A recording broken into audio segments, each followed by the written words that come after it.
جسم اور حسن کی لطافتوں سے دونوں لطف اندوز ہوتے رہے، مگر دنیا والوں کی نظروں سے دور ہو کر دونوں کی شوٹنگز کا سلسلہ خراب ہونے لگا۔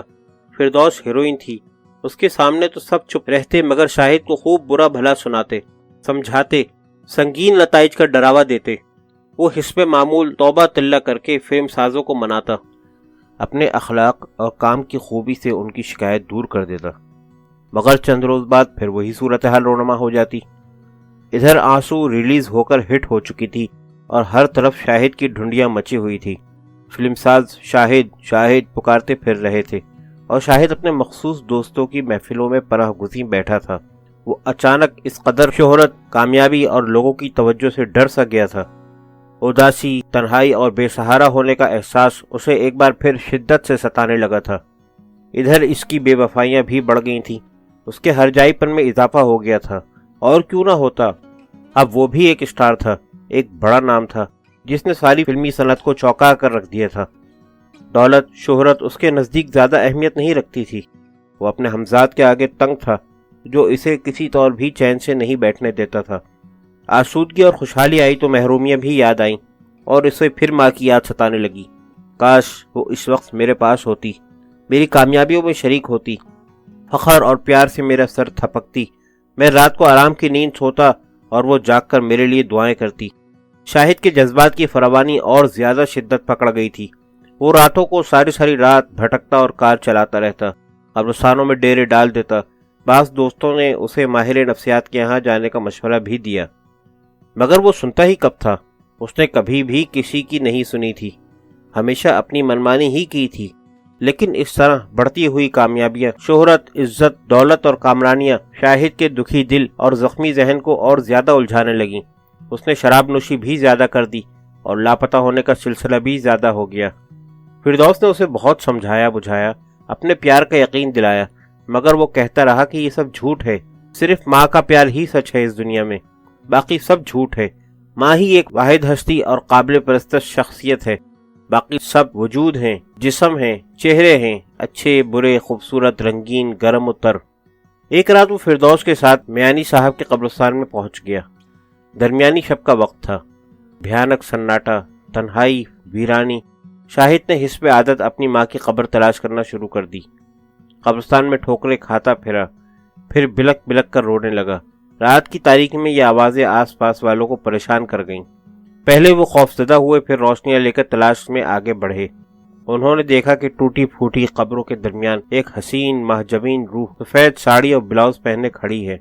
وہ خوشبو میں بسی ہوئی ہے، اس کا انگ انگ حسن و جمال کا عکاس ہے۔ سیاہ بالوں اور بڑی بڑی بادامی آنکھوں میں حیرت اور خوف کے تاثرات ہیں۔ وہ ایک حسین مجسمے کی مانند قبروں کے بیچوں بیچ ایستادہ ہے، اور اس حسن کی دیوی کے قدموں میں ایک شخص سر جھکائے بیٹھا رو رہا ہے۔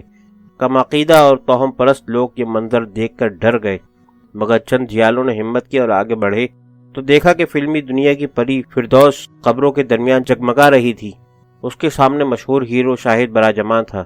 اگر روشنیاں اور کیمرے بھی ہوتے تو شاید وہ اسے بھی شوٹنگ کا منظر ہی سمجھتے، مگر یہ انوکھا منظر اور نرالا وقت ان سب کو حیران و مبہوت کر دینے کے لیے کافی تھا۔ دوسرے دن اخبارات میں خبریں شائع ہو گئیں، فردوس اور شاہد قبرستان میں یکجا پکڑے گئے۔ بعض اخبارات نے قیاس آرائیاں بھی کیں اور مزے لے کر داستان ترازیاں کیں، مگر فردوس کی زندگی سے شاہد اس رات ہمیشہ کے لیے نکل گیا۔ یہ فیصلہ فردوس کا تھا، اور شاید خود شاہد کا بھی۔ وہ خود بھی ایک مضطرب اور بے چین انسان ہے۔ اسے ناموں، شخصیتوں، شناختوں سے کوئی مطلب اور سروکار نہیں ہوتا۔ وہ تو ایک مستقل جستجو ہے، کھوج ہے۔ اس کی راہ میں آنے والے محض جسم ہیں، مختلف رنگوں اور مختلف انداز کے جسم۔ اس سے زیادہ اس کے لیے ان کی اور کوئی اہمیت نہیں۔ آپ اسے ہرجائی پن کہیں، بے وفائی کا نام دیں، مگر یہ اس کی تلاش کا حصہ ہے۔ ایک انجانی ہستی، ایک کبھی نظر نہ آنے والی شخصیت کی تلاش کا حصہ ہے۔ اپنی زندگی میں داخل ہونے والی ہر لڑکی کو وہ بے حد پیار اور اہمیت دیتا ہے، جسم و جان کی ہر راحت نشاور کر دیتا ہے۔ وہ سمجھتی ہے کہ اس نے شاہد کو جان لیا ہے، اسے فتح کر لیا ہے، مگر یہ اس کی خوش فہمی ہوتی ہے۔ شاہد بہت جلد حسین سے حسین چہرے اور شاداب سے شاداب ترین جسم سے بھی اکتا جاتا ہے۔ یہ اس کی منزلیں نہیں ہیں، یہ تو محض عارضی پڑاؤ ہے۔ بیٹھ جاتا ہوں جہاں چھاؤ گھنی ہوتی ہے، ہائے کیا چیز غریب الوطنی ہوتی ہے۔ وہ مسلسل غریب الوطنی کے عالم میں رہ رہا تھا، نہ جانے اس کی غریب الوطنی کب پوری ہوگی، کوئی نہیں جانتا، یہاں تک کہ وہ خود بھی نہیں۔ شاہد اور فردوس کی داستانیں ہر ایک کی زبان پر آ گئیں۔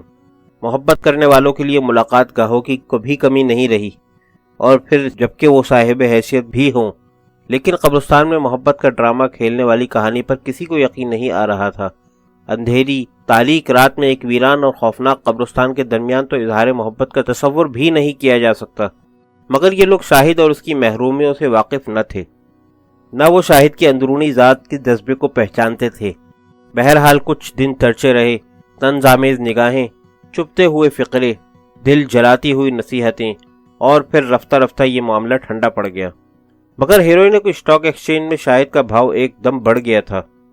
کوئی بڑے سے بڑا ہیرو بھی اس میدان میں اس کا ہم پلہ نہیں تھا۔ ہیروئنوں کی چاہتوں کے ریس میں وہ 1 ہارس ریس دوڑ رہا تھا۔ جمعہ 8 دن پہلے فلموں میں آنے والا نیا شرمیلا خاموش سا لڑکا اس مارکیٹ میں جن سے بے بہا کی حیثیت اختیار کر چکا تھا۔ حسب دستور تمام ہیروئنیں اس کے بارے میں زیادہ سے زیادہ جاننے اور اس کا قرب حاصل کرنے کی خواہش مند تھیں، مگر شاہد کا معمول وہی تھا۔ اس کا ڈاکٹر جیکل والا روپ کبھی کبھی تو دیکھنے والوں کو شک میں ڈال دیتا تھا کہ کہیں انہوں نے اس کے بارے میں جو سنا ہے وہ غلط تو نہیں ہے۔ وہی ملائم اور شائستہ گفتگو، سیٹ پر سب سے زیادہ اخلاق سے پیش آنا، معصوم مسکراہٹیں، فلم سازوں سے بے پناہ تعاون، سینئرز کی عزت، ہاتھ باندھ کر کھڑے ہو جانا، اور لڑکیوں کا احترام۔ آئیے عشرت بیگم، دیکھیے آپ کو اس طرف سے ڈانس کرتے ہوئے آنا ہے۔ عشرت اس زمانے میں ایک ابھرتی ہوئی ڈانسر تھی۔ عشرت چودھری جب فلمی دنیا میں داخل ہوئی تو سب اسے دیکھتے کے دیکھتے رہ گئے۔ ایک دراز قد، انتہائی متناسب بدن دوشیدہ، جس کی آنکھیں بے حد گہری اور باتیں کرتی ہوئی تھیں، چہرے کے نقوش روبن طرز کے، اونچی ستواں ناک اور حد سے زیادہ رسیلے نارنگی کے قاشوں کی مانند ہونٹ۔ جب وہ بولتی یا مسکراتی تو موتیوں جیسے دانتوں کی لڑیاں چمکنے لگتیں جو اس کے حسن میں مزید 4 چاند لگا دیتیں۔ یہ عشرت چودھری تھی، ایک بھرپور جسم کی انتہائی پرکشش دوشیدہ، مگر فلم والوں کی بدقسمتی یہ تھی کہ اس قدر خوش جمال لڑکی اداکارانہ صلاحیتوں اور چہرے کے تاثرات سے یکسر محروم تھی۔ وہ ایک تراشا ہوا آرٹ کا مجسمہ تھی، جس میں کوئی تاثر، کوئی حرارت، کوئی جذباتیت نہیں تھی۔ کاش اگر وہ ان چیزوں سے تھوڑی سی بھی فیضیاب ہوتی تو پنجابی فلموں کی ایک ناقابل فراموش ہیروئن بن جاتی۔ تماشائی فردوس اور آسیہ کو فراموش کر دیتے، مگر مشکل یہ تھی کہ وہ ایک پتھر کا حسین مجسمہ تھی۔ اس نے ڈانسر کے طور پر آغاز کیا تو اپنے سراپا کی وجہ سے ہاتھوں ہاتھ لی گئی، مگر چہرے پر تاثرات اور جسم میں لوچ نہ تھا۔ بطور ڈانسر بھی عشرت چودھری زیادہ مقبولیت اور ترقی حاصل نہ کر سکی۔ بے پناہ کشش کی بنا پر سجاوٹ کے طور پر فلموں میں بطور ڈانسر لی جانے لگی۔ شاہد کے ساتھ بھی بعض فلموں میں عشرت چودھری نے رقص فلمائے اور اپنا دل ہار بیٹھی۔ ایک حسین شہزادہ نما ہیرو، باوقار، خوش مزاج، ہسمکھ، اور پھر اس کے پیچھے انگنت حسن و محبت کی کہانیوں کی کشش۔ عشرت چودھری شاہد کی طرف مائل کیوں نہ ہوتی؟ رہی صحیح کسر شاہد کے اخلاق و عادات نے پوری کر دی۔ اس نے اپنی عادت کے مطابق عشرت چودھری کو اس قدر عزت اور احترام دیا کہ وہ بابلی ہو گئی۔ اس کے دل میں جذبات اور محبت کی لو جگمگانے لگی۔ وہ شاہد کے پیار میں دیوانی ہو گئی۔ اشارے کنایوں سے بتایا، نگاہوں سے اظہار کیا، جسم کی زبان میں وضاحت کی، مگر شاہد کے دل پر کوئی اثر نہیں ہوا۔ یہ نہیں کہ شاہد مغرور تھا اور ایک معمولی ڈانسر کو قابل توجہ نہیں سمجھتا تھا۔ دراصل عشرت چودھری لمبی چوڑی، اونچی، بے باک، توانا، جٹی ہونے کے علاوہ ابھی کمسن تھی۔ شاہد کے لیے اس میں ابھی کوئی دلکشی پیدا نہیں ہوئی تھی۔ اس کا حسن، اس کی کشش، اس کا رقص کا انداز، اپنے گھرانے کی تعلیم اور اس کا جسمانی اور ذہنی تجربہ، یہ سب شاہد کے لیے بے مزہ چیزیں تھیں۔ اس کا ایج گروپ کم تھا۔ شاہد نے کوئی پذیرائی نہیں کی، خوش اخلاقی کے ساتھ دامن بچاتا رہا۔ عشرت چودھری اس کی ذہنی اور جسمانی عمر کے معیار پر پوری نہیں اترتی تھی۔ حالانکہ عشرت چودھری کی بھرپور جوانی ساری فلمی صنعت میں موضوع گفتگو تھی، مگر شاہد کا وارفتہ ذہن جس پختہ کاری کا طالب تھا، عشرت چودھری اس سے محروم تھی۔ اس کی تمام گھاتیں رائے گا گئیں۔ شاہد کی توجہ کا مرکز کوئی اور ہی تھا۔ زمرد نے فلمی زندگی کا آغاز 30-32 سال پہلے کیا تھا۔ وہ ایک شوخ، چنچل، سانولی سلونی، خوبصورت جسم کی مالک لڑکی تھی۔ زندگی میں تو نہیں مگر فلموں میں چلبل کردار ادا کر کے بہت شہرت حاصل کی تھی۔ زمرد کا تعلق بھی ہیروں کے بازار سے تھا۔ رقص کے لیے فلمی دنیا میں آئی، ذہانت اور صلاحیت کی بنا پر بہت جلد سائیڈ ہیروئن اور پھر ہیروئن بن گئی۔ جن دنوں شاہد اسکول کا طالب علم ہوگا، اس زمانے میں زمرد فلموں میں دھومیں مچا رہی تھی، ذہنی اور جسمانی طور پر ایک میچور اور پختہ عورت۔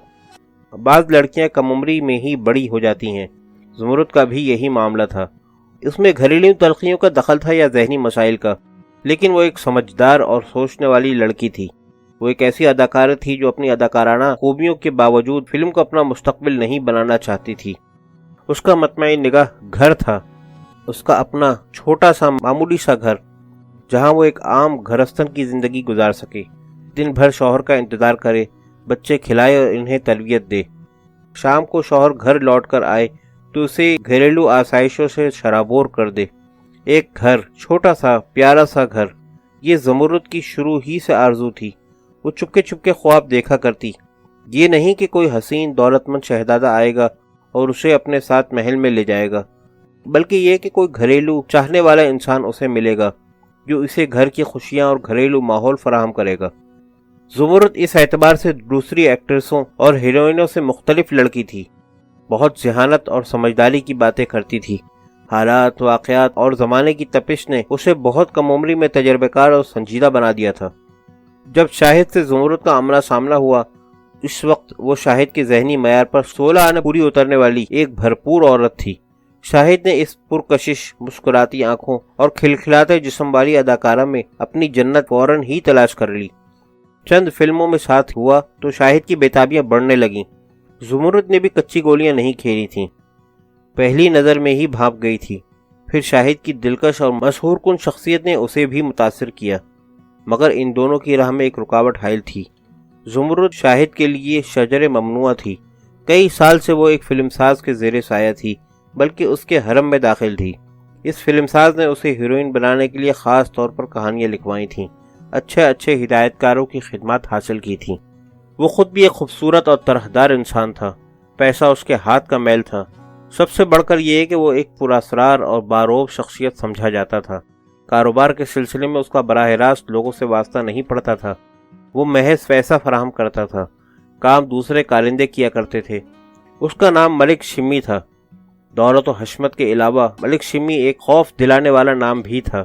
کوئی اسے ناخوش کرنے کی جرات نہیں کرتا تھا، نہ ہی وہ اپنی مرضی اور پسند کے خلاف کوئی بات پسند کرتا تھا۔ اس کے ارد گرد مسلح محافظ رہا کرتے تھے۔ ان تمام چیزوں نے ملک شمی کی شخصیت کو مزید افسانوی اور پراسرار بنا دیا۔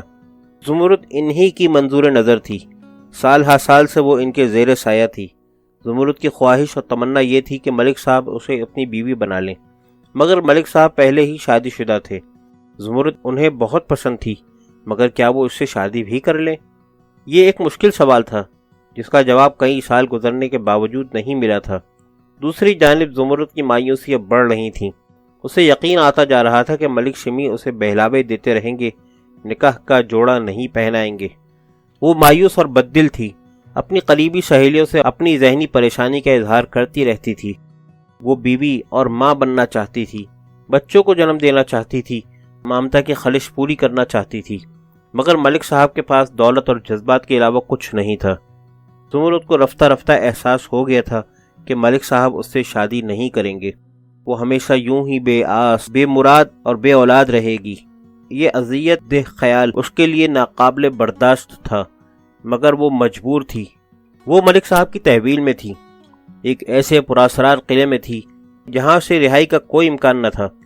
کس میں ہمت تھی کہ ملک شمی جیسے شخص کے ہوتے ہوئے زمرد میں دلچسپی لے اور اس کا ہاتھ تھام کر قلعے کی اونچی اونچی دیواروں سے باہر لے جائے۔ جب شاہد سے ملاقات ہوئی تو یہ سارے مسائل بھاپ کی طرح غائب ہو گئے۔ زمرد ایک پیار کی دیوانی، گھریلو پناہ کی طلبگار، دوسری طرف شاہد ایک سرپھرا منمانی کرنے والا انسان۔ زمرد کی شکل میں شاہد کو اپنی ناآسودہ خواہشوں کی تکمیل کا امکان نظر آ رہا تھا۔